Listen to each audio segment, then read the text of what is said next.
Hello guys, welcome back to the channel. It's TPM5 here, back again with another NBA 2K video. And in today's video, I'm going to be discussing 5 historic teams that they should add to NBA 2K22. Let's get straight into it, guys. At number 5, we have the 2016-17 Boston Celtics, led by Isaiah Thomas that was averaging 29 points per game on good efficiency, considering that he is 5'9".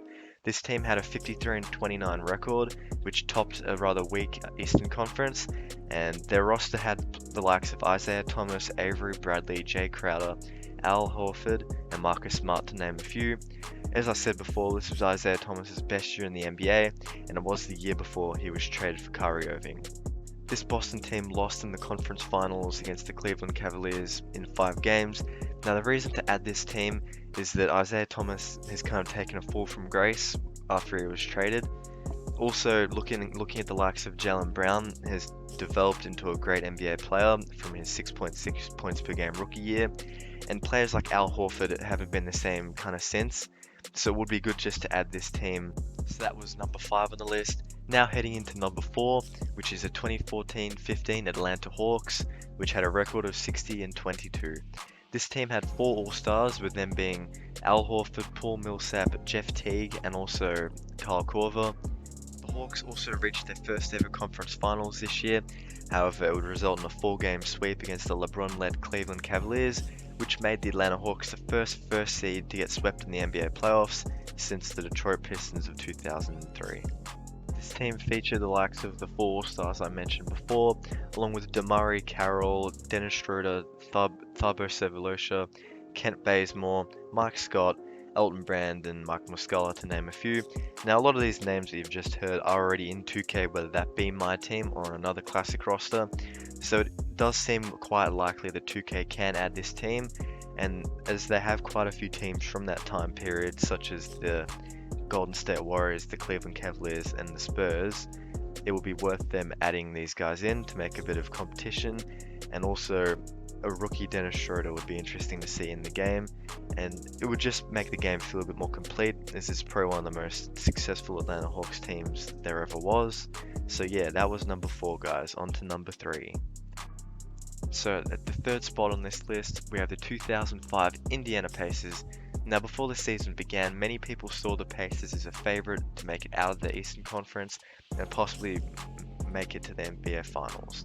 This was due to a very deep roster that included names such as Reggie Miller, who was in his final year in the NBA, Jermaine O'Neal, Ron Artest, Steven Jackson, and Jamal Tinsley.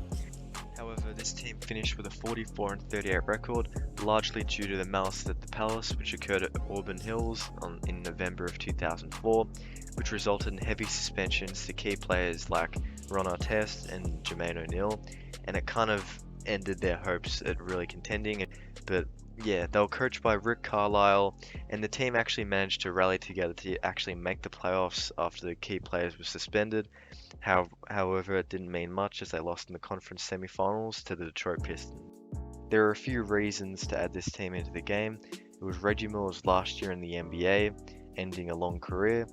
Ron Artest was averaging just under 25 points per game, and the fact that the malice in the Palace happened on this year and affected this team so much, and following the season this team broke up and a lot of changes happened, it would be good to add that team into the game just to kind of capture that snippet of a moment in Indiana Pacers history. Now, that was the 3rd team. On to the 2nd team on this list, which is the 2009 Orlando Magic. This team was led by a prime Dwight Howard, who was averaging 21 points per game and 14 rebounds per game as well. This team had a 59-23 record and dethroned the previous season's NBA champion Boston Celtics in 7 games in the conference semifinals. However, it wouldn't mean much, as they made it to the NBA Finals and were pummeled by the Lakers in 5 games. But with that being said, a lot of people forget how good Dwight Howard was, as he won the NBA Defensive Player of the Year award, becoming the youngest ever NBA player to win the award, and also the first Magic player to win the award in NBA history as well. The roster as a whole include the likes of Hedo Turkoglu, Rashard Lewis, Jameer Nelson, Courtney Lee, and also a young JJ Redick. A large amount of these players on the roster are already in 2K, so 2K would simply just have to add the uniform and the court and just simply make the roster for us to use. They would certainly have at least 9 to 10 players, which makes it worth putting into the game. Now on to the first place team on the list, which is the 2009 Los Angeles Lakers. This was Kobe Bryant's first title after Shaquille O'Neal left the Lakers, and it was also the season after a painful loss in the finals against the Boston Celtics. This 2009 championship team has more licensed players than the team in 2010, which makes it more likely for NBA 2K to put it in the game. The roster's only missing 2 to 3 key pieces, which is Andrew Bynum, Shannon Brown, and then Sasha Vujicic, who knocked down clutch free throws a year later to give the Lakers another title. This team won 65 games as they were coached by Phil Jackson, with Pau Gasol averaging 19 points and 10 rebounds after making his way across from Memphis in a trade, and then Kobe Bryant averaging 27, 5, and 5 in a typical year for him. This was the season they beat the Orlando Magic in 5 games, and Kobe Bryant was given the Finals MVP award after a great series. If this team was in 2K21, it would be the most recent Lakers historic team, and I think that the Lakers are overdue for another team to be added following their 2004 loss in the finals to the Detroit Pistons, which was given a team in the game. Now this team would sell copies as it honors Kobe Bryant, and it's just another team which I feel that a lot of people believe should be in the game. But that's that, guys. If you enjoyed the video, do not forget to subscribe. I'm on the road to 500 subs by the end of the year, so why don't you join the journey? And yeah, make sure to like the video, comment any teams you think I forgot, and if you would like a part 2, make sure to comment that as well. And yeah, thank you guys for watching, have a great day, and peace out. See you guys in the next video.